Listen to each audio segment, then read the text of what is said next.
The crystalline spires of the Dominion Palace pierced the violet sky of Zarathi Prime like shards of frozen lightning. Harry Chen stood in the antechamber, his worn boots incongruous against the polished obsidian floor that reflected the bioluminescent patterns dancing across the vaulted ceiling. He'd been summoned.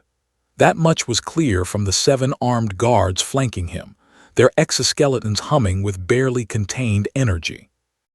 "The Queen will see you now, human," the lead guard announced, his translator chip rendering the clicks and whistles of his native tongue into flat, emotionless English. Harry adjusted his collar and stepped through the massive doors that parted like liquid mercury. He'd known this day would come eventually. You couldn't operate in the outer sectors for 3 standard years without attracting attention from the Dominion. What surprised him was how long it had taken. The throne room was a study in controlled chaos. Holographic star charts rotated in midair, displaying the vast expanse of the Zarathi Empire. Over 400 systems connected by quantum gates, each one a testament to the species' technological supremacy. At the center of it all sat Queen Hunirath Vas Zerath, her chitinous form draped in ceremonial armor that seemed to absorb light itself. She was reading something on a translucent data pad, her compound eyes flickering with what Harry had learned to recognize as intense concentration. One of her 4 arms gestured sharply, dismissing the attending courtiers with a flick of her crystalline fingers. "Harry Chen," she said, her voice a harmonic blend of frequencies that the translation matrix rendered as surprisingly warm. "Do you know why you're here?" "I have several theories, Your Majesty," Harry replied, keeping his tone respectful but not servile. The Zarathi respected confidence. It was weakness they despised. Hunirath rose from her throne, her 2-meter frame unfolding with predatory grace. She descended the steps, the data pad still clutched in one hand. "This report," she said, holding it up, "is the most disturbing document I have read in my 73 cycles of rule." Harry's stomach tightened. He'd been careful, meticulous even. "May I ask what it contains?" "It contains you, human. Everything you've done since arriving in our space." She stopped 3 meters away, close enough that Harry could see the micro-expressions in her facial plates.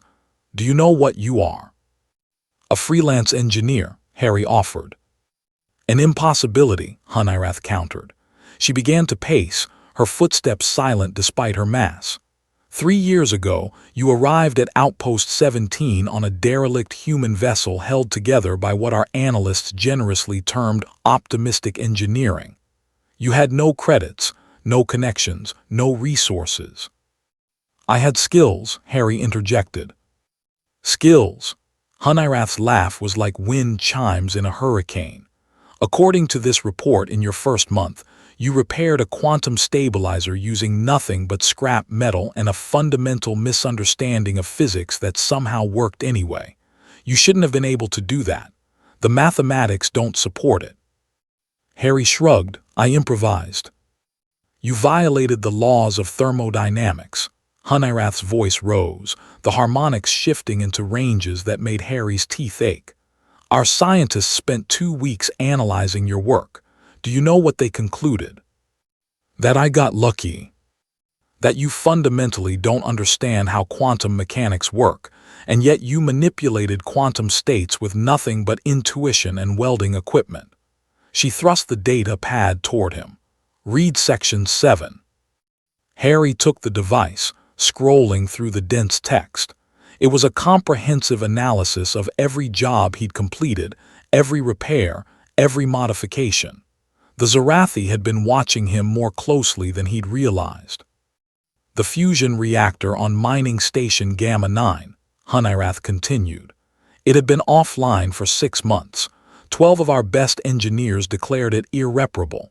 You fixed it in 4 days using spare parts from a food synthesizer.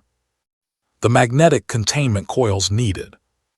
"We know what they needed," Hunirath interrupted. "What we don't know is how you created a functional replacement using components designed to heat nutritional paste."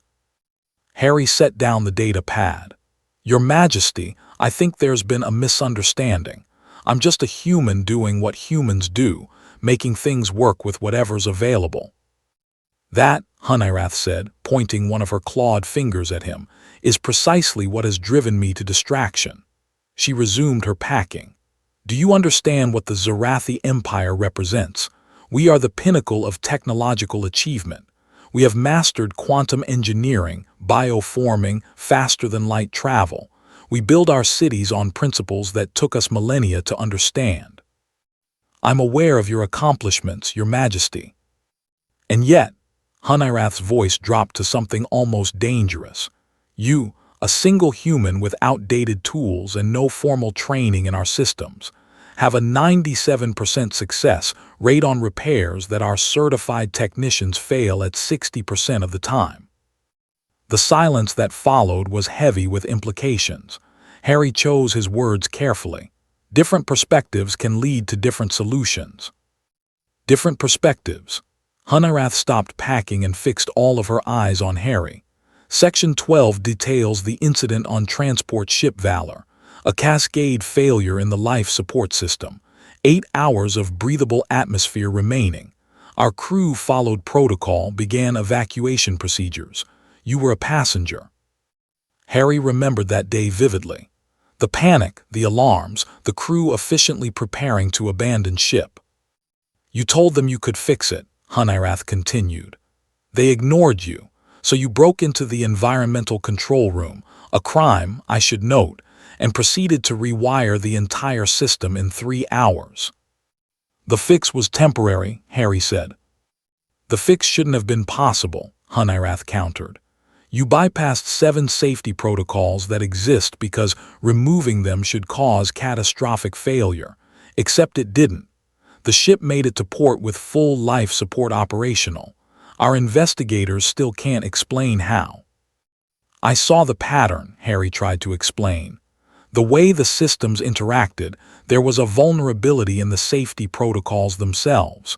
They were too rigid. I just introduced some flexibility. You introduced chaos, Hunirath said. Beautiful, functional chaos that kept 400 beings alive. She moved closer now, close enough that Harry could smell the ozone scent of her bioelectric field. This report contains 47 similar incidents. 47 times you did the impossible. Do you know what conclusion my advisors have reached? I'm guessing it's not that I'm exceptionally lucky. They believe you're either a savant or a threat, possibly both. Hunirath tilted her head, studying him. But I read between the lines of this report, Harry Chen. I see something my species has forgotten. What's that? Necessity, the word hung in the air.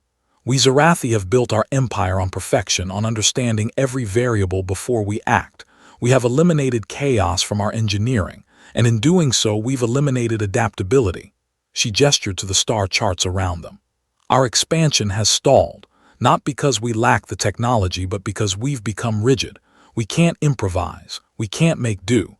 We can only execute plans we've spent decades perfecting. Harry began to understand where this was going. You humans, Hunirath continued, you're the opposite. Your species barely understands the technologies you use.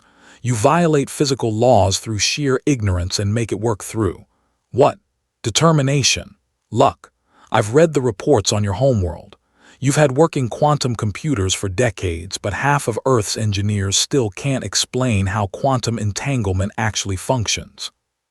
That's not entirely inaccurate, Harry admitted.